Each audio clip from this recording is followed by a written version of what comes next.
돌리지 않는 핸드폰을 들고 요즘 Assalamualaikum warahmatullahi wabarakatuh. Perkenalkan, nama saya Anida Herawansyah dari kelas 1B, Prodi STR Keperawatan.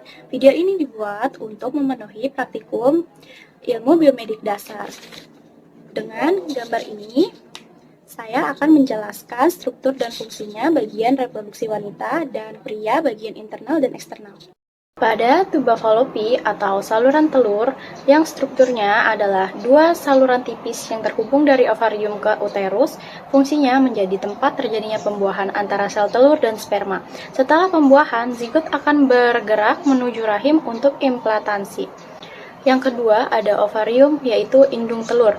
Pada strukturnya, sepasang organ yang berbentuk oval yang terletak di kiri dan kanan rahim. Fungsinya menghasilkan sel telur dan hormon seperti estrogen dan progesteron yang mengatur siklus menstruasi dan kehamilan. Yang ketiga ada ovarian ligamen atau ligamen ovarium. Pada strukturnya, ligamen yang menghubungkan ovarium dengan uterus. Fungsi dari ligamen ovarium yaitu menjaga posisi ovarium agar tetap dekat dengan uterus. Yang keempat ada cervical canal. Pada struktur cervical canal, saluran kecil yang menghubungkan vagina dengan rahim. Pada fungsinya, mengalirkan darah menstruasi dari rahim ke vagina dan menjadi jalur masuk sperma ke rahim saat pembuahan. Yang kelima ada serviks atau leher rahim. Pada strukturnya, bagian bawah rahim yang terhubung ke vagina. Fungsinya membuka selama persalinan untuk mempermudah kelahiran serta menghasilkan lendir yang membantu pergerakan sperma. Yang keenam ada uterine fundus. Pada strukturnya yaitu bagian atas rahim yang terbentuk bulat.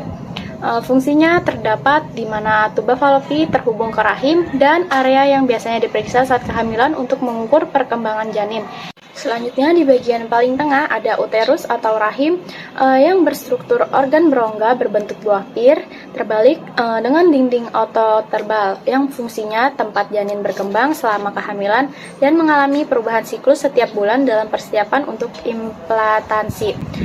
Selanjutnya ada fimbriae yang di ujung seperti jari dari tuba falopi yang berada dekat ovarium. Fungsinya membantu menangkap sel telur yang dilepaskan dari ovarium dan mengarahkan ke tuba falopi. Yang selanjutnya ada endometrium di bagian tengah lapisan dalam rahim yang mengalami perubahan siklus. Fungsinya menebal sebagai persiapan untuk implantansi embrio dan luruh saat menstruasi jika tidak terjadi pembuahan. Selanjutnya ada myometrium, yaitu lapisan tengah dinding rahim yang terdiri dari otot polos. Fungsinya menghasilkan kontraksi selama menstruasi dan persalinan untuk mendorong bayi keluar dari rahim. Yang bagian bawah ada lapisan. Selanjutnya di bagian paling bawah ada perimetrium, lapisan terluar dari rahim yang berupa jaringan serosa. Fungsinya melindungi rahim dan memberikan dukungan struktural dengan menghubungkan rahim ke struktur panggul. Terakhir ada vagina, yaitu saluran elastis yang menghubungkan serviks dengan bagian luar tubuh yang fungsinya menjadi jalur keluar darah menstruasi, tempat masuknya sperma dan jalur kelahiran bayi selama persalinan. Nah, itu dia sistem bagian dari reproduksi wanita bagian internal yang memiliki fungsi spesifik untuk mendukung proses reproduksi mulai dari produksi sel telur, pembuahan hingga tempat perkembangan janin. Selanjutnya ada sistem reproduksi eksternal wanita seperti yang ada di gambar ini. Berikut ada penjelasan mengenai struktur dan fungsi dari tiap bagian. Yang pertama itu ada mons pubis, area lemak berisi jaringan yang terletak di area tulang kemaluan yang berfungsi melindungi tulang kemaluan dan organ reproduksi internal serta menjadi area yang menyerap tekanan saat berhubungan seksual. Selanjutnya ada prepus atau kulup klitoris, terletak di lipatan kulit yang menutupi bagian klitoris, yaitu fungsinya melindungi klitoris dan mengurangi iritasi akibat gesekan. Selanjutnya itu ada klitoris, organ kecil berbentuk bulat yang sangat sensitif karena memiliki banyak saraf. Fungsinya memberi rangsangan seksual yang menyenangkan karena kaya akan ujung saraf. Selanjutnya ada labia mayora di sini, sepasang lipatan kulit besar yang terletak di bagian luar organ genital wanita. Fungsinya melindungi organ reproduksi internal dan struktur eksternal lainnya seperti klitoris, uretra, dan vagina dari infeksi serta gesekan. Selanjutnya ada labia minora, yaitu sepasang lipatan kulit yang lebih kecil di dalam labia mayora. Fungsinya melindungi bukaan vagina dan uretra serta menghasilkan lendir yang membantu menjaga kelembapan area tersebut. Selanjutnya ada vestibul, yaitu area di antara labia minora yang mengelilingi bukaan uretra dan vagina. Fungsinya untuk pintu masuk ke uretra dan vagina serta area yang dilalui urin saat keluar dari tubuh. Selanjutnya di sini ada urethral opening, bukaan uretra. Bukaan kecil di mana urin keluar dari tubuh. Fungsinya saluran keluarnya urin dari kandung kemih keluar tubuh. Di sini ada vaginal entrance, bukaan vagina, yaitu bukaan yang menghubungkan vagina ke bagian luar tubuh. Fungsinya menjadi jalur untuk berhubungan seksual, keluarnya darah menstruasi, dan keluar bayi saat melahirkan. Selanjutnya yang di bagian tengah-tengah sini ada hymen, yaitu selaput tipis yang sebagian menutupi bukaan vagina pada beberapa wanita. Fungsinya tidak memiliki fungsi biologis spesifik, tetapi seringkali dihubungkan dengan aspek budaya atau sosial untuk mengetahui perawanan. Selanjutnya ada pudental cleft, yaitu celah di antara labia mayora yang berfungsi melindungi organ genital internal dan membantu menjaga kebersihan area sekitar labia. Selanjutnya di sini ada clinical perineum, yaitu area di antara vagina dan anus. Fungsinya pada area ini menjadi penting dalam persalinan dan seringkali mengalami sayatan episiotomi untuk mempermudah kelahiran. Dan ada anus. Sebenarnya anus itu bukan bagian dari sistem reproduksi, tetapi bagian dari pencernaan yang terletak di ujung saluran pencernaan. Walaupun bukan bagian dari sistem reproduksi, tetapi berada di area yang berdekatan dengan sistem reproduksi eksternal wanita. Bagian-bagian eksternal ini berperan penting dalam melindungi organ reproduksi internal dan mendukung proses reproduksi serta aktivitas seksual. Selanjutnya ada sistem reproduksi pria bagian internal seperti yang ada di gambar ini. Pada bagian internal tersebut memiliki struktur dan fungsi, yaitu pada vesicula seminalis, sepasang kelenjar yang terletak di belakang kandung kemih yang berfungsi menghasilkan cairan yang kaya akan fruktosa untuk memberi energi pada sperma dan mendukung pergerakannya. Pada vas deferens, saluran panjang yang menghubungkan epididymis ke uretra, yaitu fungsinya mengangkut sperma dari epididymis menuju ke uretra saat ejakulasi. Pada ampula vas deferens, yaitu bagian pelebaran dari vas deferens, fungsinya menyimpan sperma sementara sebelum masuk ke dalam uretra. Selanjutnya ada kelenjar prostat, kelenjar yang terletak di bawah kandung kemih mengelilingi bagian atas uretra. Fungsinya menghasilkan cairan yang membantu meningkatkan mobilitas dan daya tahan sperma, serta melindunginya dari lingkungan asam dalam saluran reproduksi wanita. Selanjutnya ada kelenjar Cowper atau bulbourethral gland, yaitu sepasang kelenjar kecil yang terletak di bawah prostat. Fungsinya menghasilkan cairan pelumas yang dikeluarkan sebelum ejakulasi untuk membersihkan uretra dari sisa-sisa urin. Selanjutnya ada uretra, saluran yang memanjang dari kandung kemih hingga ke ujung penis, yaitu fungsinya mengalirkan urin dari kandung kemih ke luar tubuh dan juga berfungsi sebagai saluran keluarnya sperma saat ejakulasi.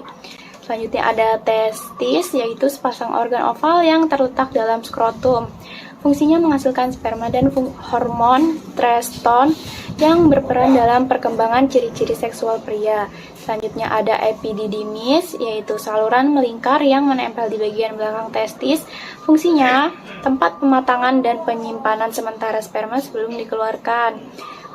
Selanjutnya di sini ada jaringan ereksi atau corpora cavernosa dan corpus solgiosum, yaitu jaringan spons yang terdapat dalam penis, yaitu fungsinya mengisi darah selama ereksi yang memungkinkan penetrasi saat berhubungan seksual. Selanjutnya ada glans penis, yaitu ujung dari penis yang sensitif.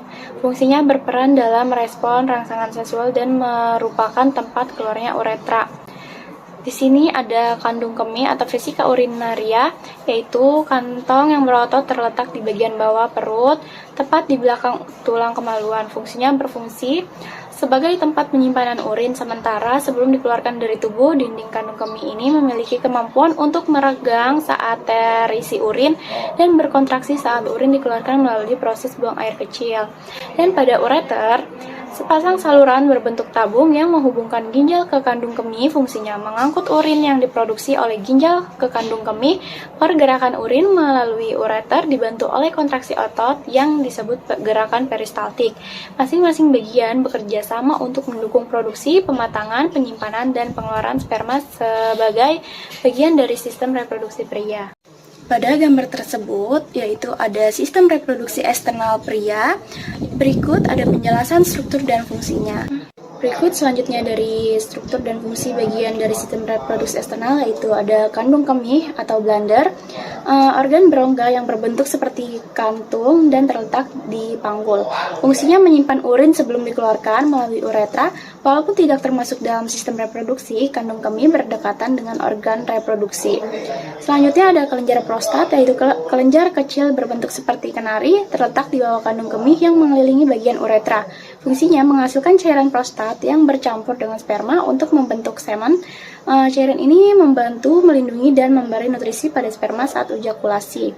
Pada uretra, yaitu tabung panjang yang menghubungkan kandung kemih ke ujung penis, yaitu fungsinya menyalurkan urin dari kandung kemih ke luar tubuh serta menyalurkan semen dari kelenjar prostat dan vesikula seminalis saat ejakulasi.